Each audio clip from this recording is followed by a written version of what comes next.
So what is the difference between NLP and formal hypnosis? And I'm calling it formal hypnosis because you cannot separate trance and altered states from everyday life and everyday communication.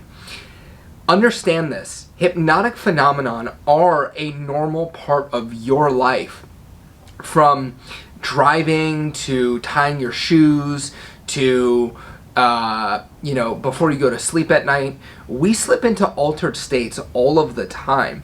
And it's a good thing that you do. It's a good thing that when you go to tie your shoes, you have an unconscious, automatic program that runs so that you don't have to consciously go left thing, right thing, do a loop, bunny ears, because then you would be stuck as a 3-year-old for the rest of your life. Right? You want unconscious processes to run automatically outside of conscious awareness. In fact, most things you do well, you do unconsciously, right? It's when the choking phenomenon is a conscious mind phenomenon. So you need to understand that hypnotic principles are present in everything that we do. And all of our problems are bad trances. So that being said, let's talk about formal ritualized hypnosis and the difference between that and NLP.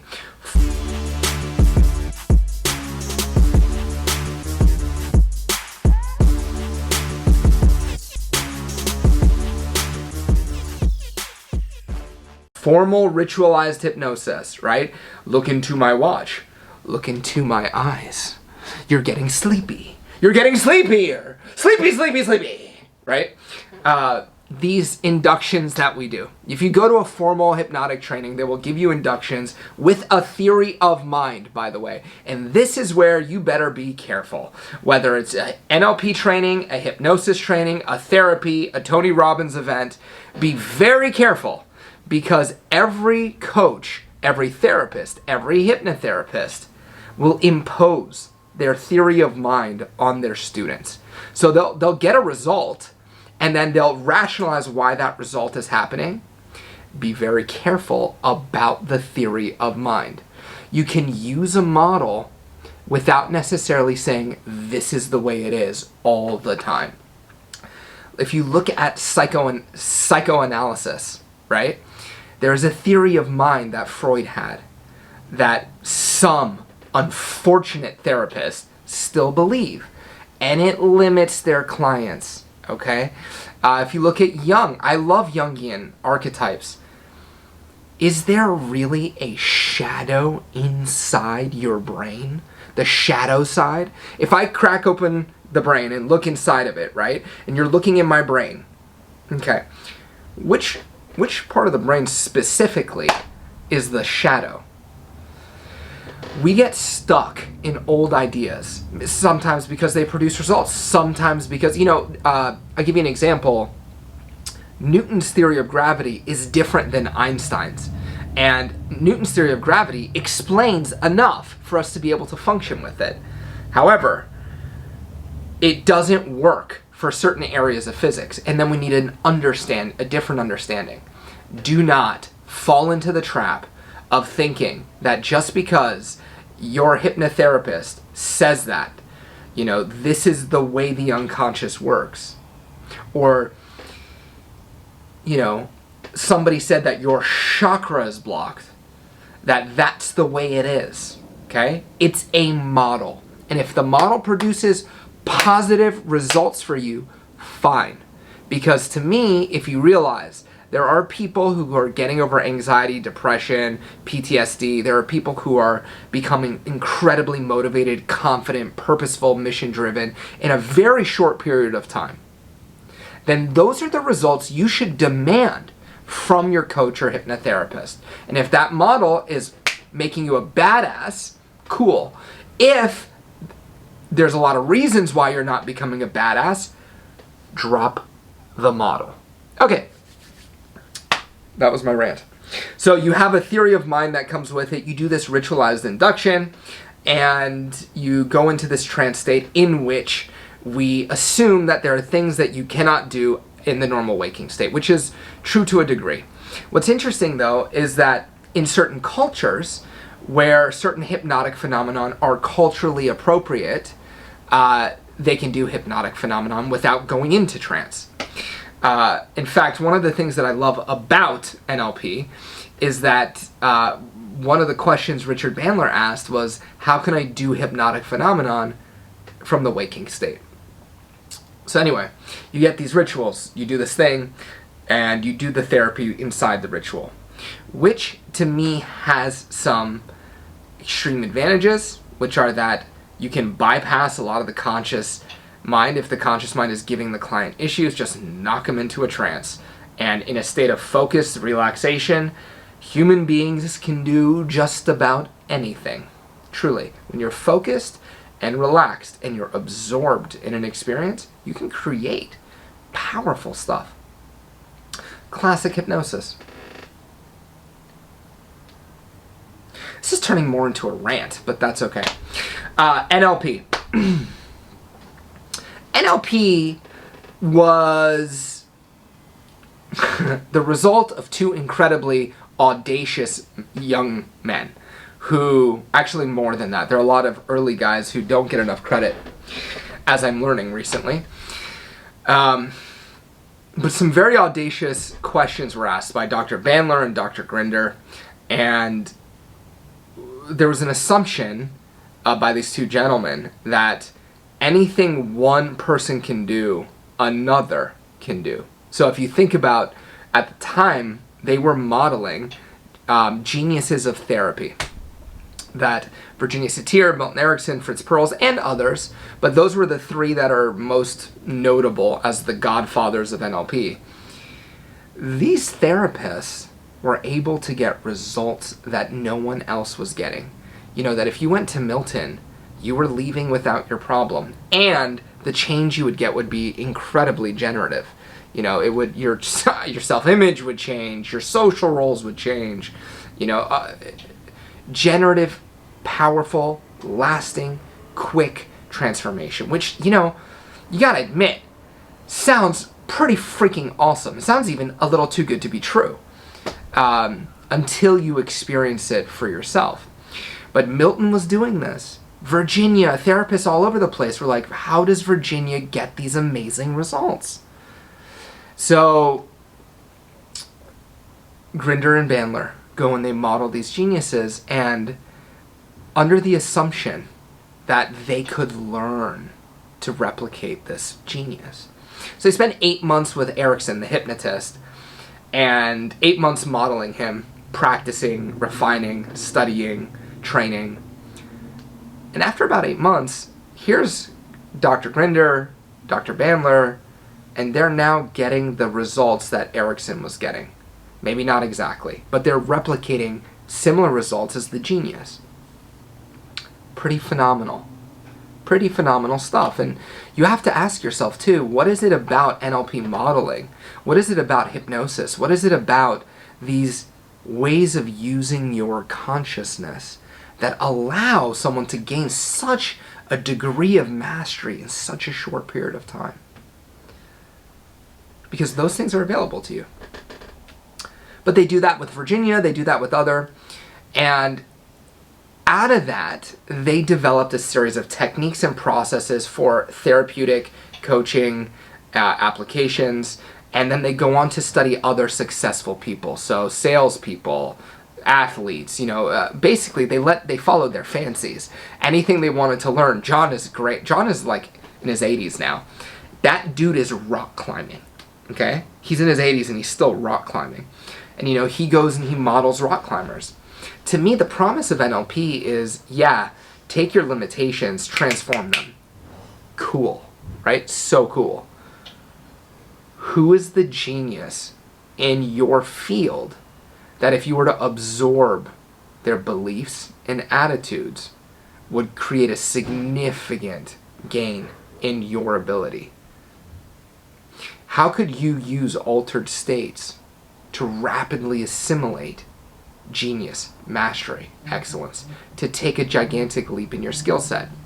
This to me is very exciting. And so because they modeled Erickson and it's so influential, hypnotic principles and techniques are present in NLP, especially the language, right? So you have Ericksonian language. They got that by studying Erickson, who is, rather than commanding people to go into trance, sleepy, sleepy, sleepy, sleepy, sleepy, he would invite people, do you want to go in this way or that way? So when you hear language patterns like the classic sales closes, like these double binds, do you want to buy today or tomorrow? A lot of these things were modeled from Erickson because he used a very permissive style of language. And so a lot of Ericksonian language is about allowing clients to fill in for themselves experience. And this is incredibly powerful for coaches and hypnotherapists to be very clean in the way they work with people so that they don't project their map on somebody. Rather than telling someone this is how you should be, being artfully vague and saying, as you notice yourself being more of the person you want to be. I didn't give you an instruction about how to be. I gave you an opportunity to create a representation of how you want to be, which is really much more ethical if you think about it. Because how the hell should I know what's right for you? And one of the problems I think we see all the time is the projection of the therapist's map or model of what's right for people. And that to me is extremely unethical. Occasionally, yes, if, for example, I'm working with somebody who is in sales and I happen to know more about sales than they do, then I'll make a choice to impose my map. But it's a choice, and it has consequences. At this point, do I want to rob them of the experience of discovering it for themselves, or is it more useful for them can I shortcut their journey? You have to be present with that decision. You have to really be conscious of what's best for the client here. And a lot of us, frankly, if we're honest, we are really addicted to our beliefs about the world, about other people. The Alchemist, right? In The Alchemist, he says, everyone seems to have a clear idea of how everyone else should live their life. And in a therapeutic or a coaching context, that is unacceptable. Unacceptable. So how did this video has turned into 1,000 rants. I'm simply trying to tell you the difference between NLP and hypnosis. Okay. So NLP does have hypnotic principles in it, but it also has another, like the meta model is an inverse of Ericksonian language. Rather than being artfully vague, it's about being really specific in gathering information at an incredibly precise way. This is why Carmen Bostic Sinclair, co-developer of New Code NLP, John Grinder's wife, she was in business and she was on the board of California Small Business. She's big time business lady. She said when she learned NLP, the most immediately useful thing for her was the meta model. Because the meta model allowed her to ask questions in every business context that she was in that led to a next step function, no matter what difficulties were there. So no matter what things were present in the market, what challenges they had in the business, no matter what segment, if it was marketing or this, the meta model provides you a way to always ask a question that will produce a next step function. Either because you're pointing to information inside your map or model of the world, your beliefs, or because you're pointing to something outside of your own belief system. So innovation has to happen outside of your belief. And it's really powerful to have a set of questions that can guide you outside of what you already know. So the meta model, and then in coaching and hypnotherapy, Jesus, to be able to know with precision where somebody is having a limitation is just incredibly resourceful. So there's that. There's the techniques that came out of NLP. And again, you have to notice I have a strong bias towards NLP. It's obvious, right? So take that with a grain of salt. This is obviously my bias. But the techniques, I mean, anchoring, stacking anchors, you know, I was distracted yesterday and I was trying to shoot content. And it took me from 11 till 2 to like research one video, write out the script, you know, get my bullet points down for one video, not shoot anything. And I was like, Jesus, it's going to take me forever. It's going to take me all month to shoot my content this way. So I started stacking some anchors. I changed my state, you know, what's it like when I'm really focused, productive, efficient, and remembering times in my life, accessing the states, stacking it up till I had a really good resource, and then attaching it to the activity of creating my content. I blasted through the research in an hour. I wrote all the drafts for my content in another hour.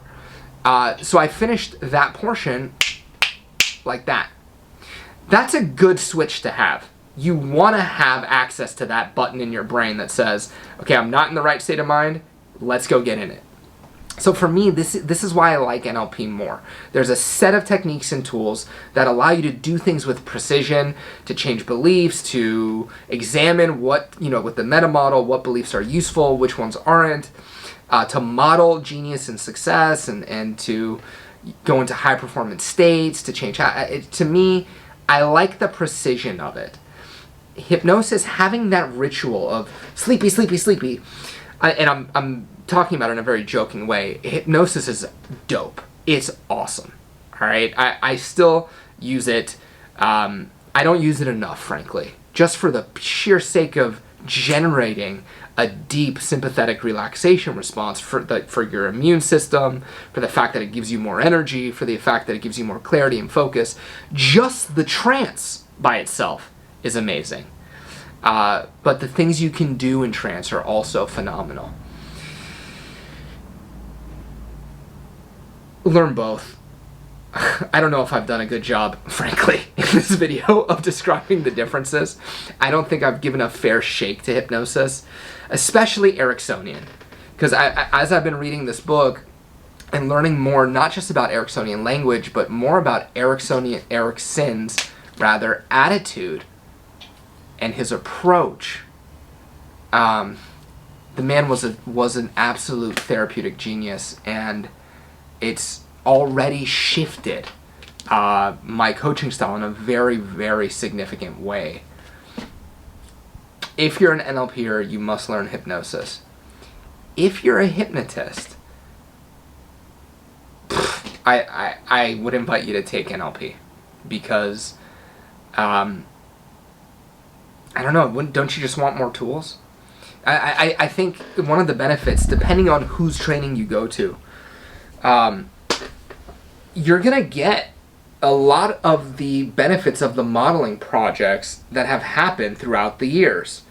So, you know, when you go to a Bandler training and you know, here's a guy who has modeled, you know, he's going to put some of that stuff in the training. Grinder's going to do the same thing. And then to get some of the attitude that these guys had. I mean, it's very audacious to say, oh, this is the best therapist in the world. I can do that. Let me go hang out with them for a while. You kind of want to absorb some of that juju. Most therapists, most coaches that I've met, and I definitely struggled with this too, they have a sense of imposter syndrome. Like, am I going to be able to do it? Can I actually get the change for the client? Especially when we live in a world that does not really believe in people the way that those geniuses of therapy. I mean, more than anything else, those therapists had the deepest possible conviction that people could change, they could change quickly, and that, you know, no matter what, they were going to help them get that change. And I have not met a therapist, frankly, who has that fucking approach. Excuse my language. And what I'm hoping right now, there is a lot of positive research coming out. Like if you see Huberman from Stanford, he is a huge proponent now of self-hypnosis and hypnosis. The Research and Recognition Project that is demonstrating what NLP has taught us for the last 40 years now, which is that you can use double disassociation to remove trauma very quickly.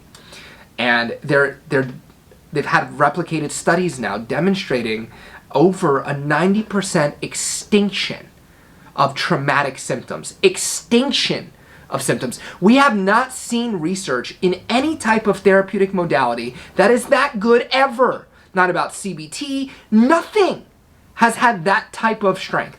And it's been replicated, and now they have brain imaging studies. We need to find a way to get this more mainstream. We need to find a way to have therapists to have effective tools faster. Wow, this was so ranty. This was so freaking ranty. I hope this helped.